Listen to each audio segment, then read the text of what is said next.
بسم اللہ الرحمن الرحیم۔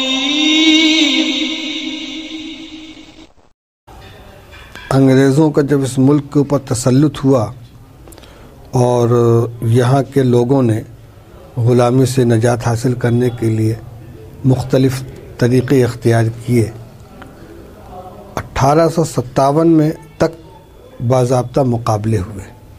1857 میں جتنی بھی جماعتیں تھیں، چاہے ان کا تعلق کسی ایک طبقے سے ہو یا مشترک جماعتیں ہوں، انگریزوں سے مقابلہ کرنے کے بعد اور محاذ جنگ پر پسپا ہو جانے کے بعد یہ سمجھ محسوس ہوا کہ اب ان سے طاقت کے ذریعے، فوج کے ذریعے مقابلہ نہیں کیا جا سکتا، اور پورے ملک پر انگریزوں کا مکمل تسلط ہو گیا۔ چونکہ اقتدار انہوں نے مسلمانوں سے چھینا تھا مغل سلطنت کو ختم کرنے کے بعد، تو ان کا سب سے بڑا نشانہ مسلمان قوم، مسلمان تہذیب، دین اسلام اور اسلامی علوم یہ تھے۔ چنانچہ اگرچہ انہوں نے تمام ہندوستانیوں کو اپنا نشانہ بنایا، لیکن سب سے زیادہ ان کا نشانے پر اسلام اور مسلمان تھے۔ چنانچہ ان کے لارڈ گورنر نے یہ اعلان کیا کہ ہم ہندوستان میں ایسی تعلیم گاہیں قائم کریں گے کہ وہاں تعلیم حاصل کرنے والے اپنے رنگ و نسل اور نسب کے اعتبار سے ہندوستانی ہوں گے، لیکن اپنے ذہن و دماغ کے اعتبار سے وہ انگریز ہوں گے۔ ظاہر بات ہے کہ ان کے پاس مشنریاں بھی تھیں، طاقت بھی تھی، فوج بھی تھی، دولت بھی تھی۔ تو ہمارے علماء نے یہ محسوس کیا کہ اب اس ملک کے اندر مسلمانوں کو اپنے مذہب اور اپنی تہذیب اور اپنی دینی وراثت کی حفاظت خود کرنی ہوگی، اور اسی راستے سے ان انگریزوں کو اس ملک سے نکالنا ہوگا۔ چنانچہ 1857 کے 10 سال کے بعد 1867 میں ہجری اعتبار سے 15 محرم الحرام سن 1283 کو مقتدر علماء کے مشورے سے اسی دیوبند کی ایک مسجد میں مدرسے کی بنیاد رکھی گئی، اور بظاہر تو اس کا مقصد پڑھنا پڑھانا تھا، لیکن اسی کے ساتھ ساتھ کہ اس مسلمانوں کو اور اس ملک کو انگریزوں کی غلامی سے نجات دلانا۔ چنانچہ جس کے بانی تھے وہ شاملی کے میدان میں انہوں نے خود انگریزوں سے لوہا لیا تھا، اور جو یہاں کے سب سے پہلے طالب علم تھے شیخ الہند مولانا محمود الحسن صاحب، انہوں نے آگے چل کر ریشمی رومال کی تحریک کی قیادت کی، مالٹا کے اندر قید و بند کی سہولت حاصل کی، اور انہوں نے اپنے بعد تلامذہ کو مخاطب کر کے یوں کہا، کیا تم سمجھتے ہو کہ مدرسہ صرف پڑھنے پڑھانے کے لیے قائم کیا گیا ہے؟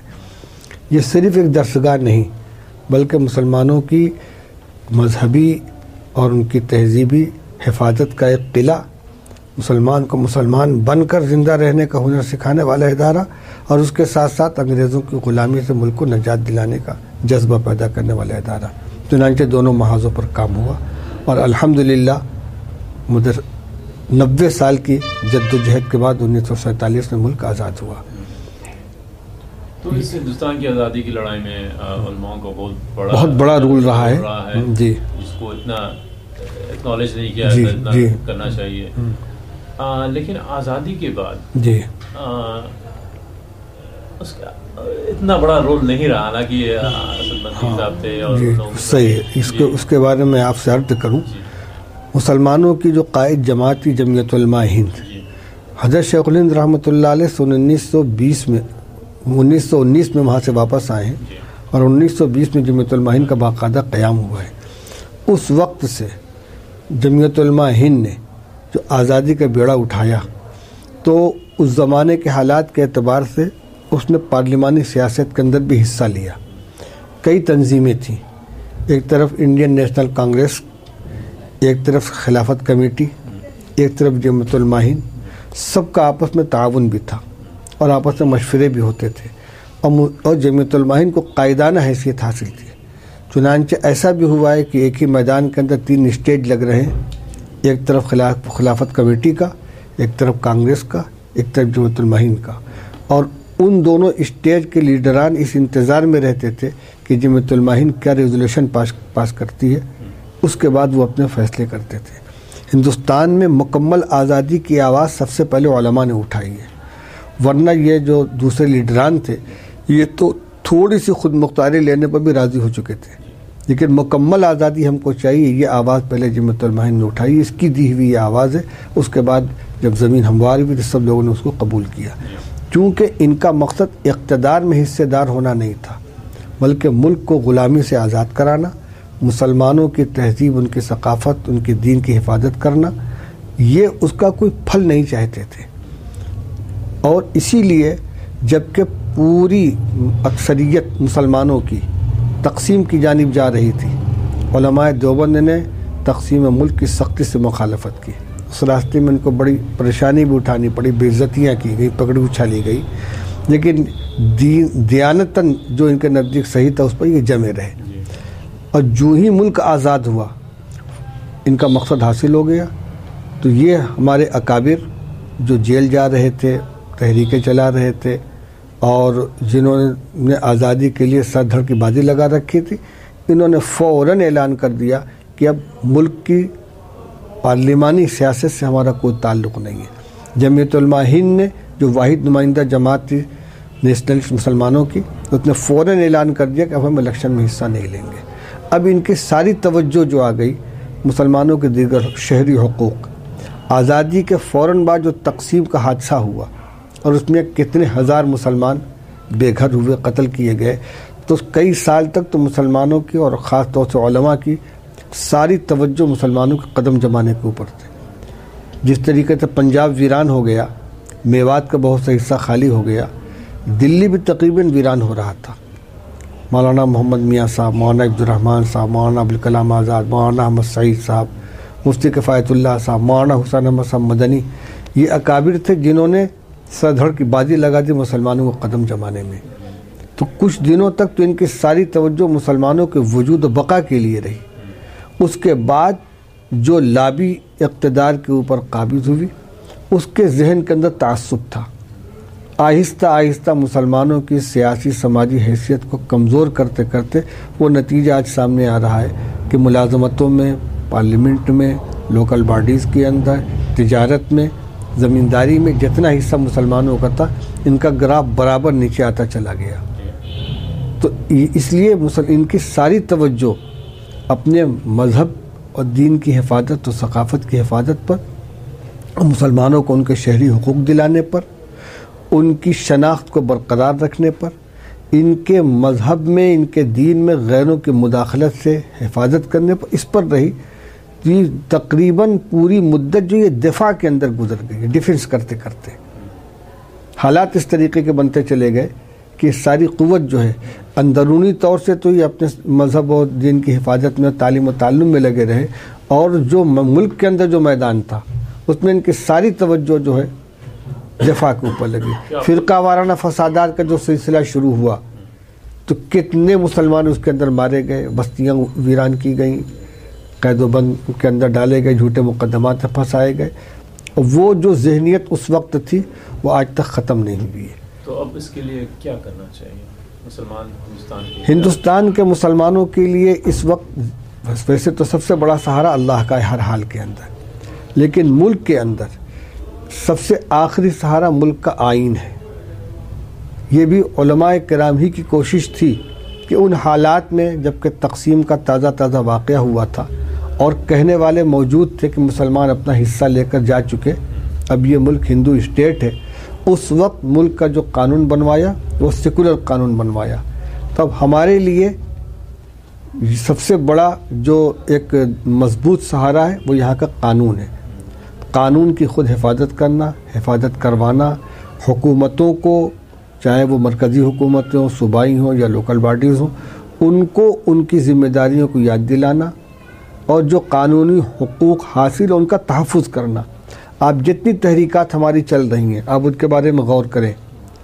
ہمارا سب سے پہلا نشانہ یہ ہوتا ہے کہ آپ لازمی تعلیمی بل لاگو کر رہے ہیں، یہ قانون کے فلاں دفعہ کے خلاف ہے. اوقاف کے بارے میں قانون بنا رہے ہیں، یہ فلاں دفعہ کے خلاف ہے. کوئی بھی چیز جو ہم کو قانونی طور سے جو بنیادی حقوق حاصل ہوئے ہیں، فنڈامنٹل رائٹس، اس کے اوپر زد نہیں پڑنی چاہیے.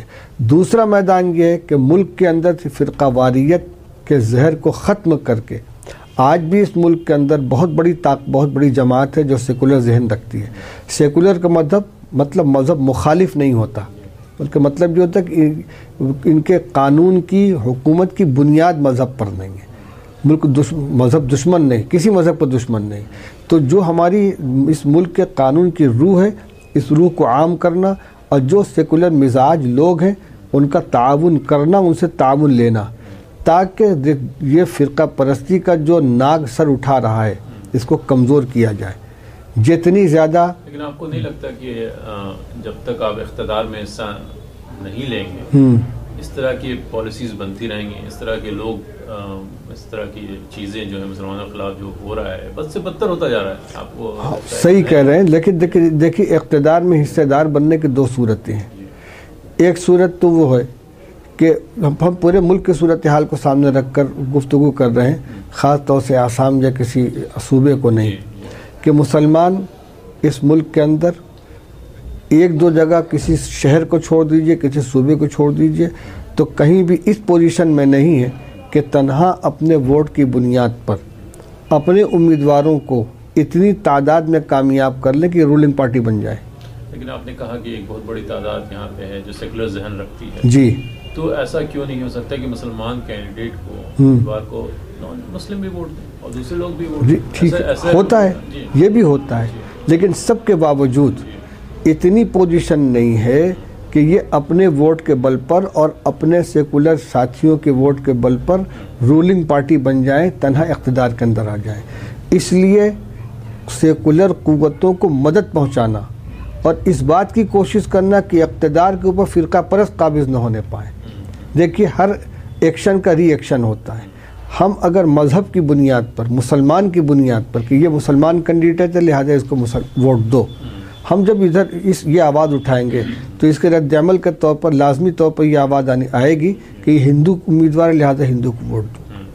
ہم اس میں تو کامیاب ہو پائیں یا نہ ہو پائیں، وہ یقیناً کامیاب ہو جائیں گے. جیسا کہ دیکھا جاتا ہے کسی ایسے الیکشن کے اس میں ایریا میں کہ جہاں تھوڑا سا یہ محسوس ہوتا ہے کہ یہ مسلمان کینڈیڈیٹ جیت سکتا ہے، تو بجائے اس کے کہ تمام علاقے کے لوگ ایک امیدوار کو کھڑا کر کے طاقت اس کے اوپر جھونک دیں، 10 امیدوار کھڑے ہو جاتے ہیں. اور مسلم اکثریتی علاقے کے اندر مسلمان کینڈیڈیٹ ہار جاتا ہے اور بی جے پی کا امیدوار جیت جاتا ہے. وجہ کیا ہوتی ہے؟ جب مسلمان کے نام پر ووٹ مانگا گیا تو سارے غیر مسلم ووٹ اکٹھا ہو گئے، وہ چلے گئے بی جے پی کو، وہ جیت گیا. تو اقتدار میں حصہ داری کی یہ شکل کہ ہمارے ہاتھ میں خود اقتدار آ جائے، یہ تو جو ہمارا اعداد و شمار اس کے اعتبار سے صرف ایک خواب ہے. اس کی شکل یہی ہے کہ ہم صاف ذہن کے لوگوں کو اقتدار میں لائیں، اور ہمارا یہ مطالبہ تو ہر حال میں اب بھی ہو رہا ہے کہ مسلمانوں کو ان کی آبادی کے اعتبار سے ہر شعبہ زندگی میں ریزرویشن دیا جائے. یہ اسی لیے تاکہ جتنا ہمارا حصہ ہے وہ ہم کو ملے. اس وقت تو اتنا بھی نہیں مل رہا ہے. جس جگہ ہم 33% ہیں تو امیدواروں کو ہر پارٹی 33% مسلمانوں کو اپنا امیدوار بنائے، اسمبلی میں، پارلیمنٹ میں، ان کی اسی حساب سے. تو یہ حصہ داری ہی ہوئی. حصہ داری کا مطلب ہوتا ہے کہ دوسرے بھی، ہم بھی، ہمارے جتنا حصہ ہم کو ملے، دوسروں کو جتنا حصہ ان کو ملے. اور اقتدار پہ قابض ہونے کا مطلب یہ ہوتا ہے کہ ہم آ جائیں اوپر، دوسرے چلے جائیں نیچے. یہ شکل تو یہ صرف ایک خواب و خیال کی ہے. تو دارالعلوم دیوبند کو بنے 150 سال ہو گئے، اور اب ہندوستان کے ہی نہیں بلکہ دنیا کے کونے کونے میں جہاں آپ کو دارالعلوم مل جائیں گے. جی. اور وہ آپ کے ہی فارغ جی ہاں جو جا کر اس کو اسٹیبلش کرتے ہیں. صحیح. تو اس طرح سے آپ دیکھیں کہ بہت یہ موومنٹ جو ہے بہت کامیاب ہوا، ہر جگہ موجود ہے، اور کمیونٹی کے ریسورسز سے چلا رہے ہیں. یہ نہیں سرکاری مدد مل رہی ہے، کچھ اس طرح کا ہے. تو آپ کو کیا لگتا ہے کیا وجہ ہے اس کی کامیابی کی؟ کیونکہ مدرسے تو دارالعلوم سے پہلے بھی بنے ہیں، بڑے بڑے اکابرین نے بنایا ہے. شاہ ولی اللہ نے مدرسہ رحیمیہ بنایا. صحیح بات ہے. ابھی تک چھوٹی جگہ ہے. دیکھیے اس میں دو بنیادی وجہ ہیں. ایک تو اس کے بانیوں کا خلوص، انہوں نے کسی دنیاوی منفعت کی خاطر نہیں بلکہ خالص اللہ کو راضی کرنے کے لیے اور دین کی خاطر مدرسے کا قیام کیا. دوسرے دنیا سے بے رغبتی اور مال دولت سے دوری. چنانچہ بانی دارالعلوم مولانا محمد قاسم صاحب کے جو 8 بنیادی اصول ہیں اس میں یہ شامل ہے کہ کسی بھی حکومت بلکہ کسی بھی امیر محکم القول یعنی ایسے نواب یا کسی حاکم کا کہ جس کی بات بہت مضبوط ہو، جو رئیس ہو، اس کی امداد قبول کرنے سے پرہیز کیا جائے۔ 8 پوائنٹس پورے آپ بتا دیں ذرا، ہم بھی 8 پوائنٹس زبانی یاد نہیں ہے، اس کو ہم نکالیں گے تو انشاءاللہ مل جائے گا، مل جائے گا، وہ آپ کو دلوا دیں گے۔ تو اس میں ایک تو یہ ہے کہ عوامی چندے سے اس کو چلایا جائے اور چندہ زیادہ سے زیادہ کرنے کی کوشش کی جائے تاکہ زیادہ سے زیادہ عوام سے اس کا ربط پیدا ہو۔ جس چیز میں آدمی اپنا پیسہ خرچ کرتا ہے اور اس میں شریک ہو تو اس کو اپنا سمجھتا ہے، تو عوام کے اندر اس کی جڑیں مضبوط ہوں۔ سرمایہ داروں سے اس کا صرف تعلق رہے گا۔ ہو سکتا ہے کہ ہمارا بجٹ پورے ملک کے اندر ایسے مسلمان وہ سرمایہ دار موجود ہیں کہ 100-200 مل کر اس کا بجٹ پورا کر سکتے ہیں، لیکن اس پر کبھی نگاہ نہیں رہتی۔ 10-10 روپیہ 5-5 روپیہ یہ تو آج کے زمانے میں ہے، اور 1-1 پیسہ 2-2 پیسہ لے کر اس کو چلایا گیا۔ تو ایک تو بانیوں کا خلوص، دوسرے اس کے لیے جو طریقہ کار وضع کیا گیا کہ مسلمانوں کو یہ محسوس ہو کہ یہ ہمارا ادارہ، یہ ہماری ضرورت ہے۔ اس لیے یہ جو جذبہ اس مرکزی ادارے کے اندر تھا، یہاں سے نکلنے والے جتنے علماء تھے انہوں نے اپنے اپنے مقام کے اوپر جو مدارس قائم کیے، اسی روح کو لے کر گئے۔ تو یہ اس ایک درخت کی شاخیں پھیلتی چلی گئیں تو پوری دنیا کے اندر پھیلی، اور ورنہ دنیا میں ادارے تو بہت بڑے بڑے رہے ہیں، لیکن کوئی کسی حکومت کے کسی نواب کے زیر سایہ چلتا رہا۔ اور یہ تبدیلی جو آئی ہے، یہ میں نے سمجھا کہ شاید آپ یہ سوال کریں گے کہ آزادی کے اتنے سال ہو جانے کے باوجود جو ہے حالات میں تبدیلی کیوں نہیں ہو رہی ہے، تو میں نے بتلایا اس کو کہ ہمارا رخ اب صرف دین کی طرف ہے۔ اور آپ تاریخ کے طالب علم ہیں، اسی طریقے کا حادثہ اسپین میں ہوا تھا، مسلمانوں کی حکومت تھی وہاں پر، لیکن انگریز وہ عیسائی اس کے اوپر غالب آ گئے، اور پھر وہاں سے اسلام کا نام و نشان مٹ گیا۔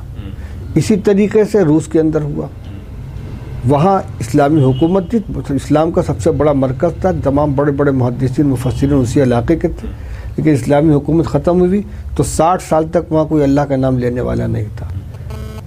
اگر یہ ہمارے اساتذہ دارالعلوم و بانیان دارالعلوم کی تمام تر توجہ دین کی بنیاد اور جڑ مضبوط کرنے کے بجائے سیاسی اور خارجی حالات کی درستگی کے اوپر ہوتی تو پھر وہی نقشہ یہاں بھی ہوتا۔ اس لیے انہوں نے ان حالات سے سبق حاصل کیا کہ بالکل وہی نقشہ یہاں پیدا ہو رہا ہے جو اسپین کے اندر تھا، کہ عیسائی مشنری مذہبی اعتبار سے بھی، طاقت کے اعتبار سے بھی، دولت کے اعتبار سے بھی، اقتدار کے اعتبار سے بھی غالب آ رہی ہے، اور انتہائی عیار قوم ہے۔ اس لیے ہمیں ساری توجہ اپنی دینی وراثت کی حفاظت کے اوپر کرنی چاہیے۔ اس میں الحمدللہ ہم 100% کامیاب ہیں۔ میں بلا خوف تردید کہہ سکتا ہوں کہ 100% کامیاب ہے، کیونکہ دوسروں کو اس بات کا اعتراف ہے، ان کے نزدیک یہ عیب ہے۔ آپ کے امریکہ میں یہ کہا جا رہا ہے کہ پوری دنیا کے اندر سب سے زیادہ جو بنیاد پرست ہیں وہ بر صغیر کے لوگ ہیں۔ آج 3 حصے ہو گئے، بنگلہ دیش، پاکستان، ہندوستان، ورنہ تو ایک ملک ہے غیر منقسم ہندوستان، اور یہ تینوں حصوں کے اوپر جو اثر ہے وہ دارالعلوم اور اکابر دارالعلوم کا اثر ہے۔ تو یہ بنیاد پرست جن کو کہتے ہیں، یہ اس سے 150 سالہ محنت کا نتیجہ ہے۔ بنیاد پرست کا مطلب کیا ہوا کہ دین کی بنیاد آج بھی ہماری مضبوط ہے، یہ اس کو اکھاڑ نہیں سکے، اور انشاءاللہ کبھی بھی اس کو اکھاڑ نہیں سکیں گے، کیونکہ اب یہ اس کی شاخیں اتنی پھیل گئی ہیں زیر زمین کہ جیسے کسی برگد کے درخت کو کوئی اوپر سے اکھاڑنا چاہے تو نہیں اکھاڑ سکتا۔ تو الحمدللہ یہ پھیل چکا ہے۔ یہ شاخیں پھیلنے کا ایک یہ بھی ہوتا ہے کہ کچھ شاخیں خود درخت بن جاتی ہیں، جی، اس پہ آپ کا اختیار نہیں ہوتا۔ جی، اب کچھ لوگ ہیں، کچھ گروپس ہیں جو کہ دیوبند سے انفلوئنس ہوئے، اور پھر اب انہوں نے زیادہ وائلنٹ کیا کہیں گے، تشدد پسند ہو گئے، یا زیادہ اس کو یا فنیٹیکل جو ہوتا ہے اس رخ میں چلے گئے۔ دیکھیے کٹر تشدد ان کے اندر آ گیا، مزاج کا تشدد آ گیا۔ حالانکہ دیوبند میں یہ چیز نہیں رہی، اعتدال پسندی تو دارالعلوم کے مزاج کا چیز ہے۔ دیکھیے 2 چیزیں ہیں، ایک ہے مذہب کے اعتبار سے ہم اپنی مذہبی تشخص، تعلیمات اسلام، ان میں سے تو کسی جز کو بھی چھوڑنے کے لیے تیار نہیں ہے. اس میں تو ہم متشدد ہیں، لیکن اس میں ہمارا کوئی حریف نہیں، کوئی مقابل نہیں ہے، کسی کے خلاف کے تشدد نہیں ہے. اور جو عدم تشدد ہے اس کا مطلب یہ کہ ہمارے اندر رواداری ہے، ملک کے تمام لوگوں کے ساتھ مل کر رہنا چاہتے ہیں، ہم چاہتے ہیں ہم ان کی عزت کرتے ہیں، ہم چاہتے ہیں وہ ہماری عزت کریں، ہم آزادی کے ساتھ اپنے مذہب پہ عمل کریں، وہ اپنے مذہب کے اوپر عمل کریں، شہری حقوق جیسے ان کو حاصل ہے ہم کو حاصل ہو. لیکن اس عدم تشدد کا یہ مطلب ہرگز نہیں ہے کہ دارالعلوم اسلامی تعلیمات یا مذہب کے بارے میں کسی اس کا ڈھلم الیقین یا کمزوری کا ذہن رکھتا ہے کہ چلو تھوڑا سا چھوڑ دیا جائے، کوئی حرج نہیں ہے. اس اعتبار سے اپنی جگہ پر انتہائی مضبوط ہے. حضرت مولانا قاری طیب رحمۃ اللہ علیہ نے دارالعلوم کی یا دیوبندیت کی جو تعریف کی ہے اس میں ایک یہ بھی شامل ہے، دین کے اندر تسلب کا مطلب یہ ہوا ہماری ساری پہچان تو ہمارا دین ہے، اس کے کسی جز کو ہم چھوڑنے کے لیے تیار نہیں ہیں، لیکن ہم کسی کے خلاف نہیں ہیں. لیکن جو لوگ انفلوئنسڈ ہیں آپ کے ہی موومنٹ سے، تو آپ کیسے، آپ نام لیجئے مثلاً کیا، مثلاً طالبان فار ایگزامپل کہتے ہیں کہ دیوبندی ان کا انفلوئنس ہے، اس کے علاوہ بھی آپ کیسے کنٹرول کریں گے؟ آپ دیکھ رہے ہیں کہ دنیا بھر میں کئی جگہ خاص کر مسلم ممالک بہت اچھا سوال کیا ہو رہی ہے، اور وہ کلیم کرتے ہیں وہ لوگ کہ ہم اسلام سے ہی انفلوئنسڈ ہیں، ہم اسلام کا ہی کام کر رہے ہیں، ہم دین کا ہی کام کر رہے ہیں. اب ہندوستان میں بھی دیکھیے ایسے حالات پیدا ہو گئے کہ ہو سکتا ہے کوئی جو ناانصافی ہو رہی ہے مسلمانوں کے خلاف اٹھا سکتا ہے، تشدد کر سکتا ہے، اسلام کا نام لے سکتا ہے. تو چونکہ آپ کی شاخیں اتنی پھیلی ہوئی ہیں، کیسے آپ اس کو دیکھیں شاخ کا دو معنی ہوتا ہے. ایک تو ہوتی برانچ. برانچ کا مطلب یہ ہوتا ہے کہ وہ مرکز سے جڑی ہوئی ہے، انتظامی اعتبار سے وہ پٹاخہ ہے، کوئی شادی وغیرہ ہوگی کا نام لیا اور شروع ہو گیا پٹاخہ چھوٹ رہا ہے.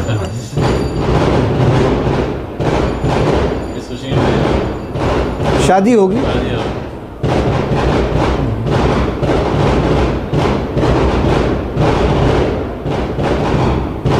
میں یاد کر رہا تھا کہ شاخ کا ایک مطلب تو یہ ہوتا ہے کہ ایک سینٹر ہو، وہ سب کو کنٹرول کرے، سب کو ہدایات دے ہر طرح کی. یہاں شاخ کی یہ کوئی شکل نہیں، دارالعلوم کی کوئی شاخ نہیں ہے، کوئی اس کی برانچ نہیں ہے. لیکن یہاں سے پڑھ کر جو لوگ نکلتے ہیں وہ اپنی جگہ پر مدرسہ قائم کرتے ہیں، اپنا مادر علمی ہونے کے اعتبار سے، مرکز ہونے کے اعتبار سے اس کی طرح نسبت کرتے ہیں. اس اعتبار سے بہرحال دارالعلوم ان کا مرکز ہے. لیکن دارالعلوم کو مرکز ماننے کا مطلب یہ کہ جو بنیادی فکر، اس کو مسلک کہتے ہیں، ایمان کے سلسلے میں اللہ کے بارے میں کیا عقیدہ ہو، رسول کے بارے میں کیا عقیدہ ہو، قیامت کے بارے میں کیا عقیدہ ہو، جس کی بنا پر یہ مختلف مسلک بنے ہیں، دیوبندی ہے، بریلوی ہے، غیر مقلد ہے، اس کو اہل حدیث کہتے ہیں. اس اعتبار سے تو وہ دارالعلوم کی طرف بہرحال منسوب ہے. لیکن ان کا طریقہ کار، طریقہ عمل، اس میں دارالعلوم سے ان سے کوئی ٹچ نہیں ہے. طالبان جو کہتے ہیں کہ ہم دیوبندی ہیں، تو دیوبندی کا مطلب یہ کہ ہم بریلوی نہیں ہیں، ہم اہل حدیث نہیں ہیں، ہم مودودی نہیں ہیں. مسلک اور مذہب کے اعتبار سے دارالعلوم ہمارا بڑا ہے، لیکن اس کا یہ مطلب نہیں ہوا کہ وہ جو کچھ بھی کارروائی کریں سب میں دارالعلوم ان کا پیشوا ہے اور دارالعلوم کی رہنمائی کرے، اس سے ہمارا کوئی تعلق نہیں ہے. لیکن آپ کا انفلوئنس ہے دنیا بھر میں، صرف بڑے صغیر میں ہی نہیں، تو آپ اپنے انفلوئنس کو کس طرح استعمال کرتے ہیں کہ اس طرح کی ٹینڈنسی، کیونکہ مسلمان کی ذمہ داری آپ کے اوپر ہے. آپ کے علم میں ہوگا جب یہ تشدد پیدا ہوا اور اس کو نام دیا گیا دہشت گردی کا، اور اس کا الزام آیا مسلمانوں پر مدارس پہ، تو نہ صرف یہ کہ دارالعلوم دیوبند نے 2008 میں ایک بہت بڑی کانفرنس کی دہشت گردی کے خلاف، جس میں تمام مسلک کے علماء کو جمع کی اسے دارالعلوم کے احاطے کے اندر، بلکہ اس کے ساتھ ساتھ فتویٰ بھی شائع کیا، اور اس فتوے کو خوب ہائی لائٹ کیا گیا، اور اس میں یہ واضح کر دیا گیا کہ طالبان کی اس تحریک کا دارالعلوم دیوبند سے کوئی تعلق نہیں ہے. اس کے باوجود وہ اگر کہتے ہیں کہ ہم دیوبندی ہیں تو مسلک کے اعتبار سے دیوبندی ہیں، مسلک دوسری چیز ہے، اور یہ کاروائیاں جو ہو رہی ہیں سیاسی یا اور جو حرکتیں ان کی ہو رہی ہیں وہ بالکل دوسری چیز ہے. اگر دارالعلوم سے اس کی رہنمائی ہوتی یا اس میں ان کو کوئی قوت پہنچتی تو دارالعلوم میں بھی تو ہونا چاہیے. دارالعلوم اگر ان کی تائید نہیں کرتا تو کم سے کم اس کو کنڈم تو نہ کرے، اس کی مخالفت تو نہ کرے، اس کے خلاف فتویٰ تو نہ دے. اب اس کے باوجود اگر وہ کہتے ہیں تو یہ ان کا اپنا کہنا ہے. مسلک کے اعتبار سے وہ تعلیم کو کہ ہیں، اس سے کوئی تعلق. بہت سے لوگ ہیں جو کسی شعبہ زندگی کے اندر ہوں، طالبان ہی نہیں، دنیا بھر کے اندر پھیلے ہوئے لوگ ہیں. کچھ یونیورسٹی میں پڑھا رہے ہیں، کچھ سائنٹسٹ ہیں، کچھ ڈاکٹر، وہ کہتے ہیں ہم دیوبندی ہیں. ادھر یہ طالبان کہتے ہیں ہم دیوبندی ہیں. تو پھر جو کچھ بھی وہ عمل کر رہے ہیں سب کی نسبت تعلیم کی طرف تو نہیں کی جائے گی، اس لیے کہ ان کی نسبت مسلک کے اعتبار سے ہے، ان کے سارے اعمال کے اعتبار سے نہیں ہے. اور ہم جتنا ان پر اثر ڈال سکتے ہیں ڈالتے ہیں، لیکن وہ ہمارے ماتحت نہیں ہے. کس طرح اثر ڈالتے ہیں؟ اثر ڈالتے ہیں اپنی بات کہہ کر. ہمارے پاس کوئی طاقت تو ہے نہیں، کوئی جس کو قوت نافذہ کہتے ہیں، نہ ہمارے ہاتھ میں کوئی اقتدار ہے کہ ہم ان کو مجبور کریں کسی چیز کے اوپر. ہم سمجھاتے ہیں، اپنی بات کہتے ہیں، پرچوں کے اندر شائع کرتے ہیں، تقریروں میں کہتے ہیں. اچھا یہ بتائیں، ہندوستان میں مسلمان جو ہیں 1000 1500 جتنا اسلام پرانا ہے تقریباً، فوراً بعدی مطلب پورا گجرات میں مسلمان آ گئے. اتنے سال ہمارے رہنے کے باوجود ہماری جو اکثریت ہے یہاں پہ ہندو ہیں اور دوسرے مذاہب کے لوگ ہیں، اسلام کے بارے میں نہیں جانتے، مسلمانوں کے بارے میں نہیں. ہاں، بہت اچھا سوال ہے آپ کا.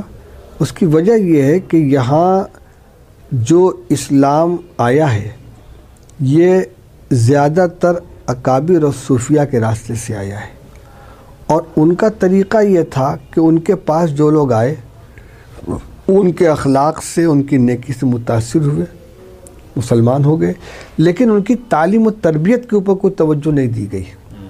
بس وہ اسلام میں آ گئے، اور وہ جس معاشرے میں رہتے تھے، جس ماحول میں رہتے تھے، جو ان کے پرانے رسم و رواج تھے، طریقے زندگی تک بڑی حد تک ان کے اندر باقی رہا. جہاں تک تعلق ہے حکومتوں کا، تو ان کے بارے میں یوں تو کہا جا سکتا ہے کہ مسلم حکمران تھے، لیکن اس کو اسلامی حکومت نہیں کہہ سکتے.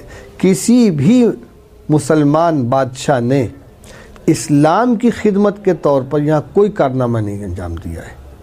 مسجدیں بنائی ہیں، مدرسے بھی بنائے ہیں، لیکن پورے ملک کے اندر مسلمان باشندگان ملک کے اندر اسلام کا تعارف کرانے کے لیے، لوگوں کو مذہب سے قریب کرنے کے لیے کوئی کارروائی نہیں کی ہے. ان کی جو جمہوریت پسندی، اسی وجہ سے آپ یہ دیکھیں گے کہ مسلمان بادشاہ کے فوج کا سربراہ غیر مسلم ہے، غیر مسلم راجہ کے فوج کا سربراہ مسلمان ہے. اور بعض دفعہ تو اس میں اتنا غلو ہو گیا، اکبر بادشاہ کے یہاں کیا کچھ ہوا ہے آپ دیکھیے اس کو. سب سے بڑھ کر اس میں آپ کو اورنگزیب عالمگیر ملتے ہیں جو دیندار بادشاہ تھے، لیکن اس کا تعلق بھی ان کے عدل و انصاف، رعایا پروری اور خود ذاتی نیکی سے تھا.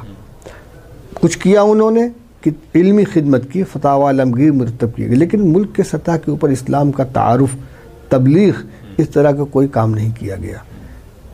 یہ وجہ ہے. ہم لوگ کیا کر رہے ہیں؟ ہم اصل تو کام اس وقت میں مسلمانوں کے لیے اپنے مذہبی تعلیم کی حفاظت اور اپنی نسلوں کے اندر اس کو منتقل کرنا ہے. اس لیے ہمارا اصل کام کر رہے ہیں. تو اب تو کیا ایک کام ختم ہو گیا؟ نہ ختم ہو گیا نہ پورا ہو گیا، نسل بھی آتی رہتی ہے. کئی چیزیں آپ نے پہلے آپ نے ذکر کیا کہ اقتدار میں کی وجہ سے مسلمانوں پہ وہ ہو رہا ہے، جاب میں وہ نہیں ہے، یا ایسی پالیسی سرکار بنا رہی ہے. اس کی کئی سورس جو ہے، یہی وجہ ہے کہ وہ جو لوگ بیٹھے ہیں، جو فیصلے لے رہے ہیں، حکم دے رہے ہیں، پالیسیاں بنا رہے ہیں، ان کو مسلمانوں کے بارے میں زیادہ علم نہیں ہے، اسلام کے بارے میں علم نہیں. تو اور ہمارے جو ہمارے ہمسایہ ہیں غیر مسلم، ان کو زیادہ اسلام کے بارے میں علم نہیں ہے. دیکھیے یہ ہندوستان کے اندر صرف دارالعلوم ہی نہیں ہے. ہاں ٹھیک ہے، دارالعلوم کی اصل محنت تو تعلیم کے اوپر ہو رہی ہے. ایک شعبہ ہے تبلیغ کا. تبلیغ کا 2 میدان ہے. ایک میدان ہے تعلیم کا، تبلیغ کا 2 میدان ہے. ایک ہے اصلاح. اصلاح کا مطلب یہ کہ مسلمانوں کے اندر صحیح اسلام کو کی ترویج دینا، غلط رسم و رواج کو، غلط اعمال سے ان کو پاک کرنا. ایک ہے دوسروں کے اندر اسلام کا تعارف. تو ایسا نہیں کہ یہ کام ہو نہیں رہا ہے. اس میں ایک ہے دفاعی پہلو. چنانچہ یہاں وہ ہوتے لیکچر ہوتے ہیں، اس کی کتاب تیار کی جاتی ہے. ہر ہفتے جو طلبہ ہیں اوپر کی کلاس کے، ان کے درمیان لیکچر دیا جاتا ہے.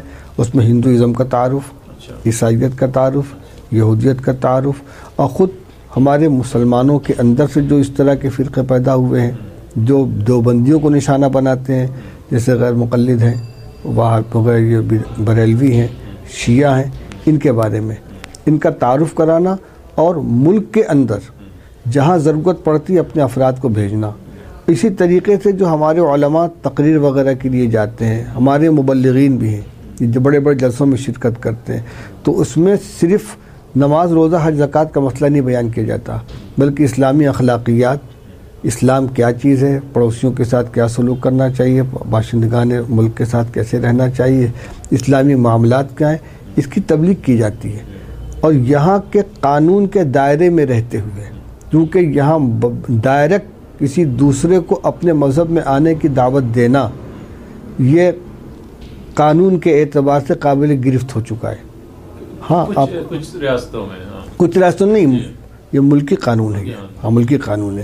حتیٰ کہ کسی کو ترغیب دینا کہ تم اپنا مذہب چھوڑ کر اس مذہب کے اندر آ جاؤ، یہ بھی جرم بن چکا ہے.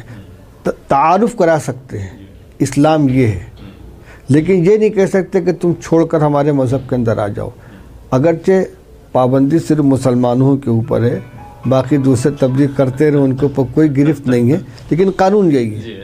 نہیں، میں تعارف کا ہی سوال پوچھا تھا. اچھا، دوسرا یہ ہے، زیادہ اور نہ لوں، لیکن تو 1857 کا جو ہوا سانحہ، اس کے بعد ایک رسپانس تو دارالعلوم دیوبند کا تھا جو کہ کافی کامیاب رہا، دین کے اس میں کافی آپ نے کام کر رہے ہیں. دوسرا ایک موومنٹ جو تھا وہ علی گڑھ کا یونیورسٹی کا موومنٹ، ان کا فکر نظر جو ہے وہ مختلف تھا. اس میں تھا کہ ماڈرن ایجوکیشن ہو، انگریزوں سے کیا جائے، اور وہ ابھی تک قائم ہے، چل رہا ہے سرکاری ادارے سے. اچھا، اس کو پھر لوگوں نے دیکھا کہ یہ دونوں ایک دوسرے سے دور ہوتے جا رہے ہیں، تو پھر علامہ شبلی نعمانی وغیرہ نے پھر ندوۃ العلوم بنایا کہ ان کو جو ہے مرج کیا جائے. تو آپ کا کیا اس بارے میں وہ ہے کہ اب کیا ہونا چاہیے؟ ماڈرن ایجوکیشن، آپ نے انگریزی کی تعلیم شروع کی ہے پچھلے 10-15 سال. ہاں، نہیں، دیکھیے 3 طرح کے ادارے ہیں. کچھ ادارے وہ ہیں کہ جو خالص ماڈرن ایجوکیشن کے ہیں، کچھ ادارے وہ ہیں جیسے دارالعلوم دیوبند ہے، مدارالعلوم سہارنپور ہے، جو خالص دینی تعلیم کے لیے ہیں. کچھ تجربے وہ بھی کیے گئے ہیں جہاں مشترک نصاب تعلیم رکھا گیا ہے، اور تینوں کے نتائج سامنے آ رہے ہیں، اور تینوں اپنی جگہ پر کام کر رہے ہیں. یہ کوئی ضروری نہیں ہے کہ سارے ادارے جو ہیں وہ اپنی تعلیم کے اندر ماڈرن ایجوکیشن کو لے آئیں. کچھ ادارے اس کام کو کر رہے ہیں. ہمارے دارالعلوم کی بنیاد جس مقصد کے لیے رکھی گئی تھی وہ بنیادی دینی تعلیم کی حفاظت، عقائد کی حفاظت. ہمارے یہاں کمپیوٹر کی بھی تعلیم ہوتی ہے، انگلش کی بھی تعلیم ہوتی ہے، صنعت و حرفت بھی ہے، لیکن اس کو ایک خارجی عنصر کی طرح شامل کیا گیا ہے، اصل نصاب کو متاثر کیے بغیر. اس لیے کہ ہمارا یہ تجربہ ہے کہ جہاں اس طرح کا نصاب تعلیم بنایا گیا کہ نہ وہ خالص دینی نصاب بچا نہ خالص ماڈرن نصاب بچا، دونوں کو خلط ملط کر دیا گیا، اس کا کوئی اچھا نتیجہ سامنے نہیں آیا. مدرسۃ الاصلاح سرامیر کو لے لیجئے، مدرسۃ الفلاح بلیریا گنج کو لے لیجئے، اور کسی حد تک ہم نام لے سکتے ندوۃ العلماء کا بھی، اگرچہ وہاں بھی دینی عنصر غالب ہے.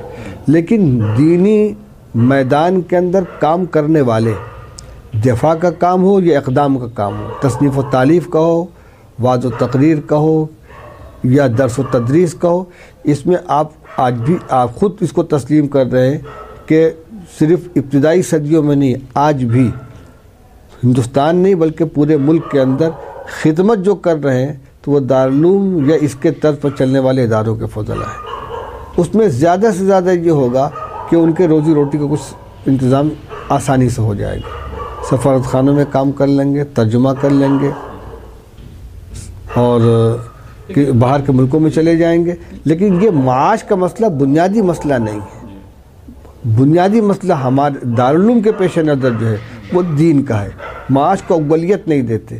اور جو ماڈرن ایجوکیشن اور اس کو دونوں کو ملا کے لے کر چل رہے ہیں، اب تو بہت سے تجربے ہو رہے ہیں. جامعۃ الہدایہ وہاں پر جے پور کے اندر ہے، اسی طریقے سے آپ کو ندوۃ العلماء ہے، ہمارے بنارس میں جامعہ سلفیہ ہے. ان سب کا اپنا الگ الگ نصاب تعلیم ہے. ایک مدرسے کا نصاب تعلیم دوسرے مدرسے سے میل نہیں کھائے گا.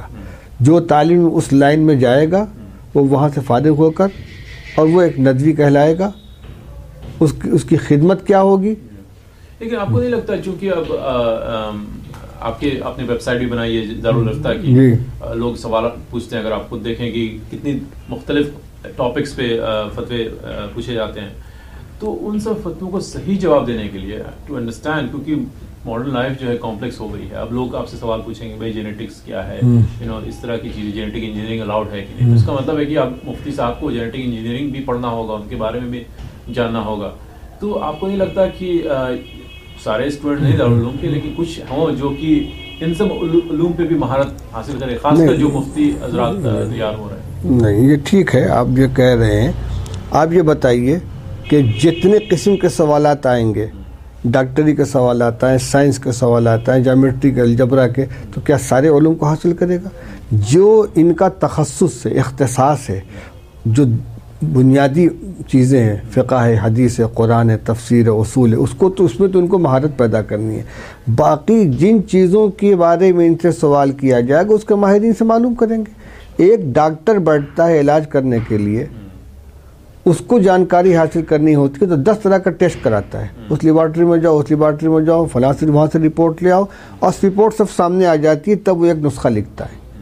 تو ایک مفتی کو کے پاس اگر کبھی سوال آ گیا سائنس سے متعلق, تو اس کی جانکاری کے لیے خود اس کے نصاب کے اندر سائنس کو داخل, تو بات میرے سمجھ میں نہیں آ رہی ہے. جو چیز سائنس سے متعلق ہوگی, اگر اس کا حکم معلوم کرنا ہے, کسی سائنس کے واحد سے اس کو سمجھ لے گا. فلکیات سے متعلق کوئی چیز فلکیات کے کسی ماہر سے پوچھ لے گا. ایسا کوئی نصاب تعلیم دنیا کے اندر کامیاب ہو ہی نہیں سکتا کہ جس میں تمام علوم کے اندر آدمی ماہر ہو سکے, اور تھوڑا تھوڑا جان لینا یہ کافی نہیں ہے. تھوڑا تھوڑا جاننا اس لیے ضروری ہے کہ پھر وہ جو ماہر آپ کو بتائے گا اس کے بارے میں, اس کی آپ کو انڈرسٹینڈنگ ہونی چاہیے. وہ تو شروع سے نہیں بتائے گا بھائی دیکھیے یہ سیل ہے اور اس میں جینس اس طرح ہوتے ہیں. آپ کو بیسک انڈرسٹینڈنگ تو بہت ضروری ہے کہ سائنس کی ہو کہ جینس کیا ہے. اب وہ شروع سے بتائے, یہ تو خاص کر ماہر کے لیے تو ممکن نہیں ہے کہ وہ ساری چیزیں. ایسا ہے, دیکھیے آپ بیسک انڈرسٹینڈنگ تو ہر مسئلے کا ہر مفتی جواب دے دے یہ بھی ضروری نہیں ہے. آپ دیکھیے وہ فقہ اکیڈمی قائم ہے, وہ بھی ہمارے فضلاء ہی ہیں. وہاں ہر قسم کے سوالات آتے ہیں, وہاں ہر طرح کے جانکار بلائے جاتے ہیں. اقتصادیات کا مسئلہ ہے تو اس میں اقتصادیات کے ماہرین کو بلایا جاتا ہے, ان سے سمجھنے کی جو باتیں ہیں ان سے معلوم کی جاتی ہیں. پھر حلال و حرام کا فیصلہ کرنے والے جو بھی شامل ہوتے ہیں, اور سب کی معلومات کو اکٹھا کر کے اور ایک دوسرے کے معلومات سے فائدہ اٹھا کر نتیجے پہ پہنچا جاتا ہے. تو ہر مسئلے کا فوری جواب دے دیا جائے اور ہر مفتی ہر سوال کا جواب دے دے, یہ نہ ممکن ہے نہ ایسا کوئی حل نکالا جا سکتا ہے. ایسا بھی ہوتا ہے کہ دارالعلوم میں کوئی ہاں بالکل ہوتا ہے, بالکل ایسا بھی ہوتا ہے, جواب نہیں دیتے کہ اس کی ہم کو جانکاری نہیں ہے. بغیر جانے ہوئے جواب دینا یہ جرم ہے, کہہ دیتے اس کی ہم کو جانکاری نہیں ہے. اور آپ یہ بھی سمجھ لیجئے کہ اس طرح کے سوالات جو ہوتے ہیں وہ اکثر وہ ہوتے ہیں کہ جو غیر ضروری ہوتے ہیں, صرف معلومات میں اضافہ کرنے کے لیے. حلال و حرام جائز ناجائز آخرت سے کوئی تعلق نہیں ہوتا. اچھا, آپ ہندوستانی مسلمانوں کا مستقبل کیسا دیکھتے ہیں؟ ہم بہت اچھا دیکھتے ہیں انشاءاللہ, اس لیے کہ ہمارے نزدیک جو مستقبل کا معنی ہے وہ نہ تو سیاسی اقتدار ہے نہ مال کی کثرت ہے, بلکہ اپنے دینی وراثت کی حفاظت ہے. کہ مسلمان ہندوستان کا مسلمان بن کر زندہ رہے اور اپنے پیر پر کھڑا ہو. انشاءاللہ جتنا وقت آگے گزرتا جا رہا ہے, بجائے مایوسی کے مسلمانوں میں ہمت پیدا ہو رہی ہے. ہم بالکل مایوس نہیں ہیں اور اسی لائن پہ کوشش بھی کر رہے ہیں, اور انشاءاللہ ہماری آنے والی جو نسلیں ہوں گی باحوصلہ ہوں گی ہر اعتبار سے. اگر یہ مایوسی والی بات ہوتی تو آزادی کے بعد سے جو حالات تھے اب تک تو یہاں کے مسلمان ختم ہو گئے ہوتے. 1947 سے لے کر آج تک کا جو زمانہ گزرا ہے جس میں فسادات کا ایک تسلسل چلتا رہا, قتل و غارت گری, لوٹ پاٹ, اور ان کو پست ہمت کرنے کی تمام کوششیں, سب کے باوجود اگر مسلمان مایوسی کا شکار ہو گئے ہوتے تو آج تو ان کا وجود ختم ہو گیا ہوتا. اللہ تعالیٰ نے ان کے اندر ضبط اور ہمت عطا فرمائی ہے, اور مخالف حالات کے اندر ہمت پیدا ہوتی ہے. اللہ کی مدد شامل حال ہے انشاءاللہ, آپ بالکل مایوس نہیں ہیں. مختصر سے الفاظ میں آپ بتا سکتے ہیں شاہ ولی اللہ کیسے انہوں نے دیوبند کو انفلوئنس کیا؟ شاہ ولی اللہ دہلوی رحمۃ اللہ علیہ نے دفن کو فنس نہیں کیا تو ان کو تو بہت زمانہ گزر گیا. ان کے جو تلامذہ تھے، ان کے جو شاگرد تھے، انہوں نے جو فکر ان سے لیا اس بنیاد پر دارالعلوم کو قائم کیا. فکر ولی اللہ کے اوپر دارالعلوم کی بنیاد ہے، جس کے اندر دین کے میں وسعت بھی ہے اور اعتدال بھی ہے. نہ تو اس کے اندر تنگی ہے اور نہ یہ ہے کہ اتنی وسعت ہے کہ تمام حدود و قیود کو پار کر کے آدمی بالکل آزاد ہو جائے. اور سرچشمہ شاہ صاحب کے نزدیک بھی وہی قرآن و حدیث، اللہ کا کلام، اللہ کے رسول صلی اللہ علیہ وسلم کے ارشادات، یہ دو بنیادیں ان کی بھی تھی، وہی ہماری بھی. عقیدے کی صحت، دین کے اوپر تسلط اور حالات کے اوپر نگاہ. شاہ صاحب نے جو اس زمانے کے اندر جب کہ انگریزوں کے اقتدار کا آغاز تھا، پھر ان کے صاحبزادے شاہ عبدالعزیز صاحب نے جو ہندوستان کے دارالحرب ہونے کا فتویٰ دیا، انہی کے تو یہ جانشین لوگ ہیں، ان کے شاگردوں کے شاگرد ہیں. تو جو ان کا طرز فکر تھا، حالات بدلنے کی وجہ سے تعبیرات تو بدل گئی ہیں، لیکن بنیادی فکر وہی شاہ صاحب کا ہے. تو اب یہ نہیں کہنا چاہیے کہ شاہ صاحب نے دارالعلوم کی بنیاد رکھی، بلکہ دارالعلوم کے فکر کو لے کر ان کے تلامذہ اور ان کے پروردہ لوگوں نے اس کو اساس بنایا اور اس کے بعد اسی کو دارالعلوم کی بنیاد رکھی ہے.